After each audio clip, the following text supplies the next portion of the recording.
E o desempenho foi um verdadeiro fiasco. Primeiro porque Datena teve 112.344 votos, número menor do que o do vereador mais votado da cidade, que é um candidato à la Bolsonaro, do PL, por aí vai, muito parecido com o perfil do deputado Nicolas de Minas Gerais. Não é uma crise econômica, não é uma ditadura. Então o seu governo eleito.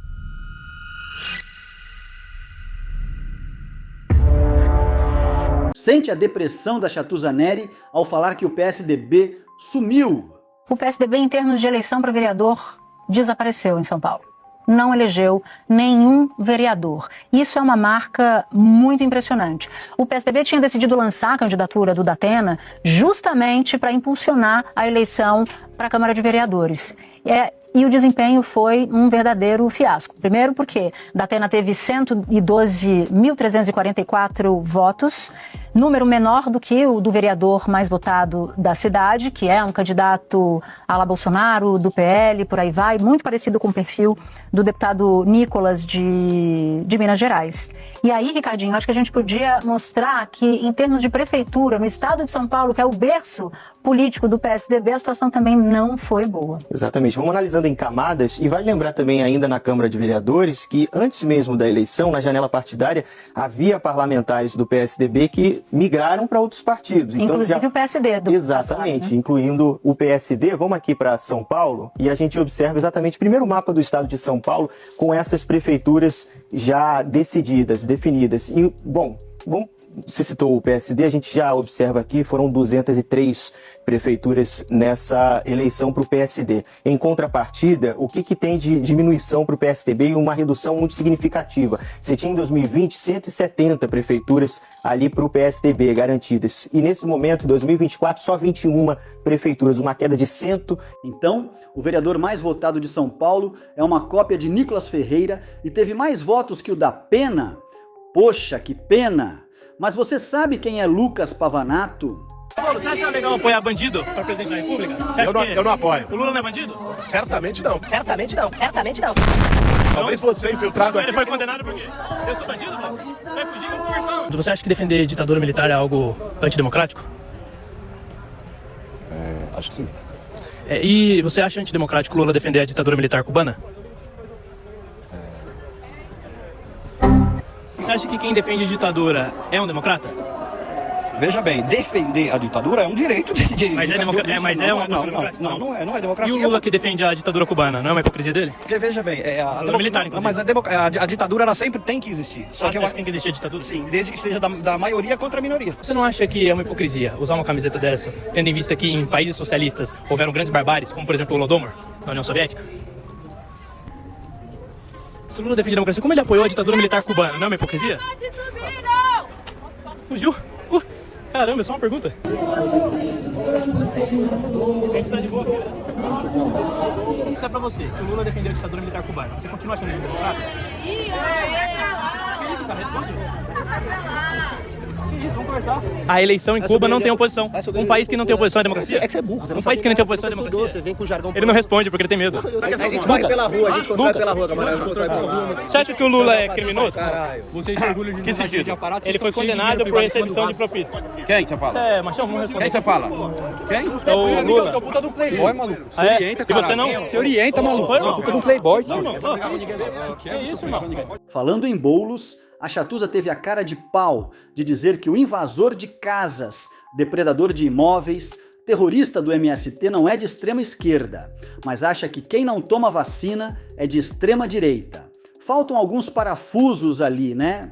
Eu queria só posicionar a fala do Ricardo Nunes, porque o Ricardo Nunes estava dizendo na fala dele o seguinte: eu sou de centro-direita e eu estou concorrendo com a extrema esquerda. Não é verdade. O Boulos não é de extrema esquerda, então, só para colocar esse pingo nos is. É uma estratégia dele, né? Claro. Mas a gente tem que informar que nem ele é de extrema direita, embora ele esteja absorvendo votos de extrema direita e tomou atitudes na campanha típicas de um candidato de extrema direita, como a história de passar a discordar com o passaporte da vacina, porque aquilo era uma bandeira da extrema-direita nos anos de pandemia, estou falando da Covid-19, nem Boulos é de extrema-esquerda. Então, só para botar esse pingo no i. Muito embora Boulos vai atrás dos votos da extrema-esquerda também, né? O que parece até natural aí nesse segundo turno, né? De extrema-esquerda, não sei, acho que não. Ele não vai atrás do... Quem é extrema-esquerda no Brasil? É o PCO, PSTU... E até em São Paulo e partido e PCO. Não tem muita representatividade. Não tem representatividade. Então eu acho que o Boulos não vai atrás dos votos da extrema esquerda, até porque não tem tantos votos assim. E ele precisa, na verdade, migrar para o centro, mais para o centro. Então ele precisa se desconectar um pouco de como ele é visto, como radical, como alguém de extrema esquerda, porque tem gente que acha que ele pode ser de extrema esquerda e ele não é. O Nunes vai tentar colar isso nele. O Nunes vai tentar colar, porque isso pega muito bem nos eleitores bolsonaristas ou marcelistas. Então esse é o primeiro ponto. A partir de agora, tem uma série de coisas que contam. O tempo de televisão é igual para os dois. Então tem uma paridade de armas. No primeiro turno, o Ricardo Nunes tinha um verdadeiro latifúndio, 60% do programa de TV era dedicado a ele, pelo arco de alianças que ele conseguiu costurar antes das eleições. Quanto mais partido você tem te apoiando, mais tempo de televisão, mais dinheiro de fundo eleitoral e tal, o candidato tem. Agora tem uma isonomia, né? Agora tem uma isonomia de tempo de televisão. Chatuza, me fala uma coisa, defender ditadura sanguinária de esquerda é ser de extrema esquerda ou só uma esquerda moderadinha e fofinha? Hoje, a Venezuela tem um regime democrático, o Nicolás Maduro é um democrata, ele é legítimo. Vamos tratar sobre Venezuela, velho, eu acho importante. E para tratar sobre Venezuela, nós temos que tratar a coisa globalmente e não com aspecto em particular. Mas você pode só responder as perguntas sem tentar sofismar, tergiversar sobre tudo? Policial, não, mas é uma pergunta bem direta. Eu te perguntei se você acha que... Talvez você não esteja. Não, eu só perguntei se é democrático. O rádio o dia inteiro xingando as pessoas. Não, xingando. Não, tô mostrando que você cometeu. Eu não tô xingando, eu não tô querendo dialogar. Deixa eu responder a questão da Vera. Eu vou responder do meu jeito, Vera. Então, por favor. A Venezuela tem uma crise econômica profunda. 97% das exportações venezuelanas são petróleo. É uma economia altamente dependente do petróleo e houve um erro na condução política da Venezuela econômica de não ter diversificado as suas matrizes produtivas, né? Quando o petróleo custava em 2008 $110 o barril, tinha condições. Quando o petróleo, você vai chegar... Eu te prometo chegar em 1 minuto. Quando ela no relógio, em 1 minuto eu chego no seu ponto, tá bom? Vamos lá. Então, quando a Venezuela tinha o barril de petróleo a $110 o barril, era uma coisa. Quando o mercado internacional caiu o barril para 40, a Venezuela entrou em colapso. E isso, evidentemente, nesse colapso econômico, entra menos dólar, gera uma crise cambial, gera inflação e o país fica numa situação econômica brutal. Em relação à questão política, é evidente que tem problemas políticos na Venezuela. Na forma do governo de fazer e na forma da oposição de tratar. E na forma de lidar com a população mais pobre, essa que você defende no Brasil. O governo Maduro é justo, é solidário. Olha, particularmente, tem gente passando fome se você lá, pegar né? qualquer índice na Venezuela, particularmente no governo Chaves, houve melhoras sociais significativas. Mas foi uma fase favorável do petróleo. Não lute contra os fatos e contra os fatos. E hoje, os fatos de hoje, as pessoas estão passando fome. Eu vou chegar lá. Eu acabei de colocar a questão da crise econômica. A crise econômica faz as pessoas terem dificuldades brutais de sobreviver, né? Você não vai reduzir a fome a uma questão política, né? Ela é um problema econômico. Então, esse problema econômico na Venezuela tem muito a ver com a questão do petróleo. Agora, existe na Venezuela problemas políticos. Existe problemas do lado do governo, existe problemas do lado da oposição, né? Eu não sei se vocês defendem aqui como fez um dos generais líderes da oposição que pegou um helicóptero e bombardeou o Supremo Tribunal Federal. E os assassinatos, né? As passeatas, os fuzilamentos, a grande questão, a prisão de líderes oposicionistas. Você cria uma ideia de que o problema da Venezuela é a queda do preço do petróleo, e não é. E as liberdades públicas. A grande questão que você tergiversa, né? Você não fala da Venezuela, efetivamente o que ocorre. O Brasil já sabe quantos que tiveram de ir para a Colômbia, 10 vezes mais do que vieram para o Brasil, quantos não fugiram para outros lugares, para a América Central. É uma crise humanitária. É uma crise humanitária, produto de uma ditadura. A Venezuela é ou não é uma ditadura? Não é uma ditadura. Teve o seu governo eleito. Teve o seu governo eleito. Então não é ditadura. Cuba é só um minuto. Agora deixa eu só perguntar. Cuba é ditadura ou não? Não é uma ditadura. Cuba não é ditadura, Venezuela é ditadura. Invadir, depredar, praticar terrorismo é coisa de extrema esquerda ou uma esquerda fofinha? Continuar ocupando terra, sim, mas além de ocupar terra, nós queremos ocupar este poder. Agora nós queremos ter a caneta na mão. Chega do tempo de obediência. Agora é tempo de Brasília. Nós vamos dizer em alto e bom som quem são os vagabundos. Provavelmente, ela deve achar que extremo mesmo são as ideias e propostas do Lucas, terceiro vereador mais votado da história. De vereadores na maior cidade do Brasil. E é com ele que a gente conversa agora ao vivo. Muito boa tarde, Lucas. Obrigado pela presença aqui na CNN. E antes de tudo, parabéns pela votação.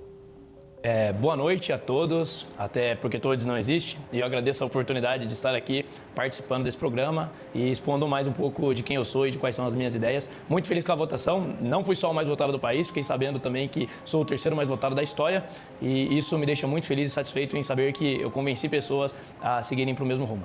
Lucas, houve surpresa ao receber a notícia do mais votado?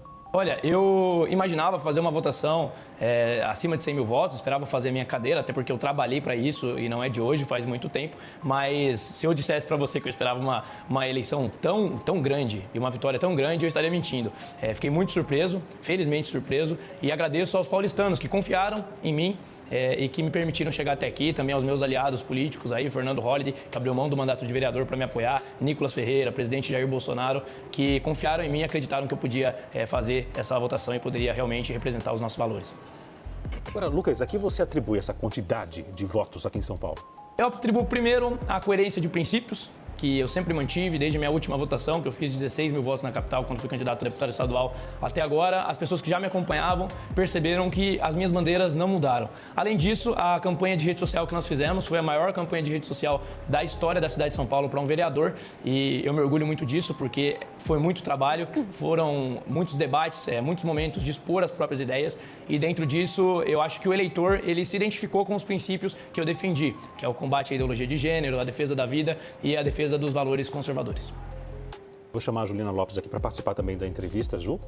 O vereador, muito obrigada pela sua participação, muito bem-vindo aqui ao CNN Arena. Queria perguntar exatamente sobre essas pautas que o senhor coloca, que são pautas muito ligadas ali ao bolsonarismo, né? Pensando nas pautas ideológicas. O senhor teve uma porta aberta, inclusive, por Nicolas Ferreira, que é uma voz mais jovem do bolsonarismo, que tem, né, uma quantidade de apoiadores ali significativa. Agora, o senhor não acha que aqui, pensando na capital paulista, e pensando em São Paulo como um todo, ter essa voz do bolsonarismo raiz não pode afastar algumas pessoas? Porque o que a gente está vendo aqui é um discurso, pelo menos que estava sendo colocado por Pablo Marçal, e que não colou muito, as pessoas acabaram se distanciando. Será que essas pautas mais ideológicas não podem mais afastar as pessoas do que agradar esse eleitorado que elegeu o senhor?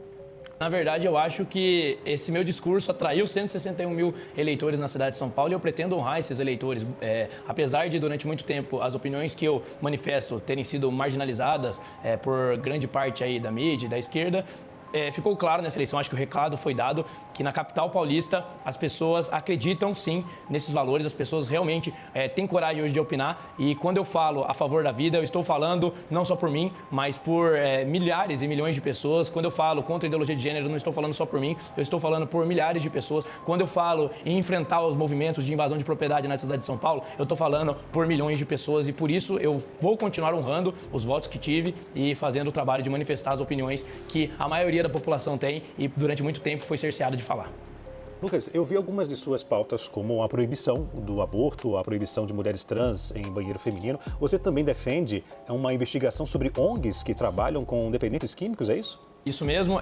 Infelizmente, nós temos hoje muito recurso destinado para ONGs em São Paulo, caminhões de dinheiro, e essas ONGs que, teoricamente, deveriam recuperar os dependentes químicos, não recuperam, não dão satisfação suficiente de para onde está indo esse dinheiro. E você tem, inclusive, por exemplo, a Craco Resiste, que já tem notícias aí, vocês podem pesquisar, que distribuíam seringas, cachimbos para dependentes químicos. Isso, para mim, não é resolver o problema, pelo contrário, é incentivá-lo. Então, eu acho que essas ONGs têm que ser investigadas, a gente tem que ver para onde está indo o dinheiro e redirecionar esse dinheiro, esse recurso, para que ele seja melhor investido e resolva esse grave problema da nossa cidade. Agora, Lucas, a gente está falando de algumas pautas que já tiveram projetos discutidos e que não tiveram ali uma adesão dos outros vereadores, né? O vereador, ele propõe com um projeto e aí precisa de uma adesão, precisa de ter apoio. Essa, por exemplo, da ONG já foi recusada, criticada até mesmo pelo governador e pelo prefeito aqui de São Paulo. Como colocar essas ideias na prática, retirar esses projetos do papel? É preciso de um apoio dos outros vereadores, o que não aconteceu no passado para quem já propôs esse tipo de coisa.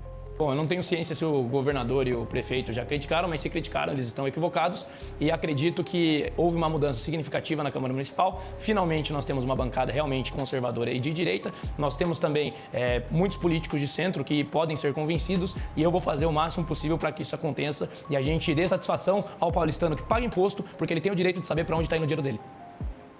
Lucas, tudo bem que você vai ainda assumir no ano que vem, mas você pensa já em 2026, em um mandato no Congresso?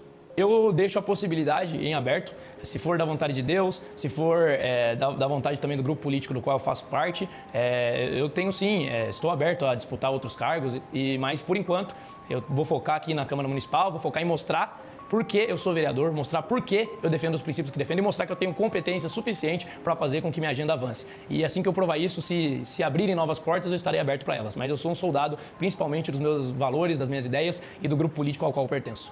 Deve ser muito difícil para os jornalistas ver a esquerda afundar e outros Nicolas se multiplicarem.